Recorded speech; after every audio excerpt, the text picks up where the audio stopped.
দক্ষিণ আফ্রিকার eastern Cape প্রদেশের সম এলাকায় একটি দোকানে ভয়াবহ অগ্নিকাণ্ডে ৬ বাংলাদেশি নিহত হয়েছেন। স্থানীয় সময় সোমবার রাতে এ দুর্ঘটনা ঘটে।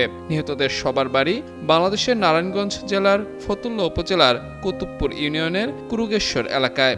জানা গেছে, দোকানের ভেতরের আবাসিক কক্ষে ৭ জন বাংলাদেশি ঘুমিয়েছিলেন। গভীর রাতে হঠাৎ আগুন ছড়িয়ে পড়লে ঘটনাস্থলেই ৬ জনের মৃত্যু হয়। পরে গুরুতর আহত একজনকে উদ্ধার করে কুইন্সটাউন হাসপাতালে ভর্তি করা হয়। বর্তমানে তিনি সেখানে চিকিৎসাধীন রয়েছেন। এদিকে অগ্নিকাণ্ডের কারণ এখনও জানা যায়নি। স্থানীয় পুলিশ ঘটনাটির তদন্ত করছে। এই মর্মান্তিক ঘটনায় দক্ষিণ আফ্রিকায় বসবাসরত বাংলাদেশি প্রবাসীদের মধ্যে গভীর শোকের ছায়া নেমে এসেছে। বিভিন্ন প্রবাসী সংগঠন নিহতদের আত্মার মাগফিরাত কামনা এবং শোক সন্তপ্ত পরিবারের প্রতি গভীর সমবেদনা জানিয়েছে। এর আগেও দেশটিতে ভয়াবহ অগ্নিকাণ্ডে একাধিক বাংলাদেশি নিহত হয়েছেন।